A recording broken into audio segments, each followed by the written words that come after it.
here at This Simple Life with another group subject video. I think this is going to be like the third or fourth. I think this is the third video in our group subject video. And this is going to be the science part 2, what we will be doing for our next science unit following our Christmas break. It's going to be a little bit of less books, I would say, to go with this science unit.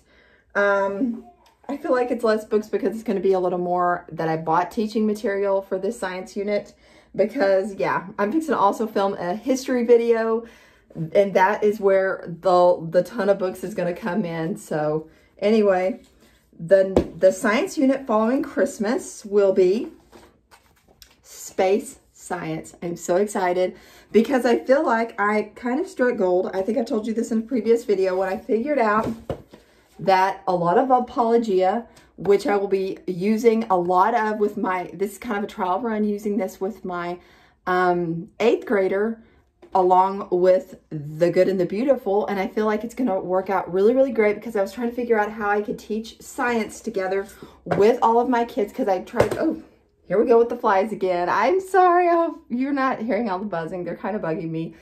Like really, really bad. I don't know if I told you this in the previous video. I feel like every time I sit down to film a video right now, the flies are just atrocious. But anyway, I'm just going to try to ignore it as much as I can, even though they're buzzing all over my head. Okay.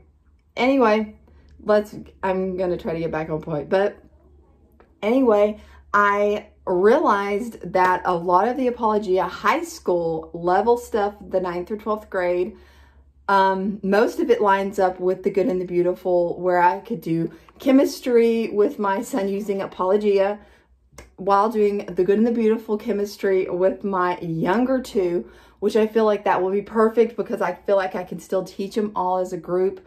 I will be talking more about that when I get to it because I'm going to have to learn as I go kind of thing. I don't really know how this is going to work, but it's going to be kind of a trial run doing this. But I feel like that it will be beneficial for my eldest 2 to listen in on the space science because this is from K through 8 science unit study. So since he is in the 8th grade, I feel like that will be perfect for him as well. While also my younger 2 can be learning bits out of this. I just feel like that is not a bad thing.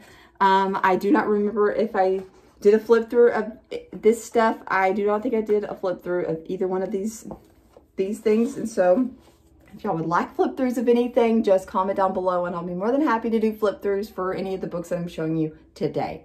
So this is the Apologia Exploring Creation. This is their older book. We have kind of read through it to some degree, but I feel like it will be good and I will show you what the books my kids will be using to go with this. And then I will also be teaching from this.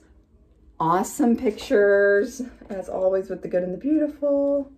I cannot wait to just dig in. I have not really looked through The Good and the Beautiful space science that much, and I need to get that all ready for next year because I feel like we're almost mid-July. By the time I post this video, we might be mid-July. And I just cannot believe it, mid-July. Oh my gosh, where's the summer going? Well, actually, no, my daughter broke her leg and she is just now in a walking boot. So that's where our summer went. I was really ready to just pedal to the metal, get all the things, do all the things with my kids, and we just kind of had to slow things down and rein it in. So it's been a lot of trampoline jumping, it's been a lot of swimming, it's been a lot of hanging outside, grilling, and all the things. So yeah, it's been a lot more slower than I anticipated. So to go with the Apologia and The Good and the Beautiful, we have, this is from Apologia. It is for my younger 2, the Astronomy Junior Notebooking Journals. I won't flip through all of it because I did do a flip through of these. I do remember doing a flip through of both of these books. This is what my younger 2 will be doing because it's a junior. I just figured on a little bit of a lower level for them. And then my oldest, my 8th grader, will be doing the Astronomy Notebooking Journal. I figured this would get our feet wet using Apologia. I'm not at all familiar with using Apologia, any of their stuff, but I've heard amazing stuff about them. And I'm looking forward to it. I've actually heard that once you finish their high school courses, you are so ready to do the college level courses at a university. So I'm super excited about that. And the only few books that I decided to pull from that, because that's going to be a lot, just them writing in their notebooking journals and things like that, is this. I'm sure I found it at a thrift store, or I don't know where I found this, but it's Reader's Digest Children's Atlas of the Universe. And I just figured this would be perfect to just pull from this, to read bits and pieces of this. along with it just to give a little more knowledge on the subject that we are teaching on. There's the galaxy, astronomy, just all the things. It's got beautiful pictures. I figured at the most my kids could just, I mean, at the very least, they could just look at the pictures, and hopefully I will get a lot of the reading done as well. And I have 3 books here, and I think that was all I pulled for this. And it's just a little book of sure thrifting as well. Thomas Alva Edison. I've had this a while, but I wanted this year. I'm not against going to the library and getting books, but I find that when we are doing a particular subject, to like it count on the library having something that would go along with that subject, which they normally do.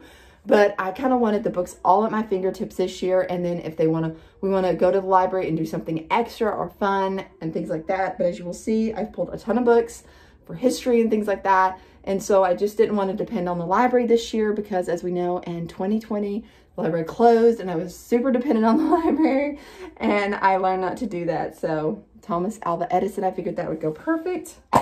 And this one I did get from The Good and the Beautiful. It was Galileo.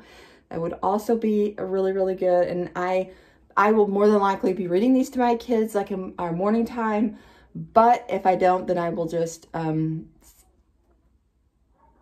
have my kids, whoever is going to be reading this one will probably be for my oldest, and I will have him assign him to read that. Assign is what I was meaning to say. This one I got from Usborne. I did actually order it from Usborne, 100 Things to Know About Space, and I figured that would be perfect for us doing all of the things. Like I said, I'll be more than happy to do a flip through, but these videos would be extremely long if I do flip throughs on this, but I really thought that would be really, really fun. Yes, and so I just figured this would be the perfect book to kind of wrap up our space science. And I hope you guys enjoyed this video. And if you are not already subscribed to my channel, I hope you consider subscribing. And please give me a big thumbs up so I know you like this video. Comment down below. I love chatting with you guys in the comments. And I'll talk to you guys next time. Bye-bye.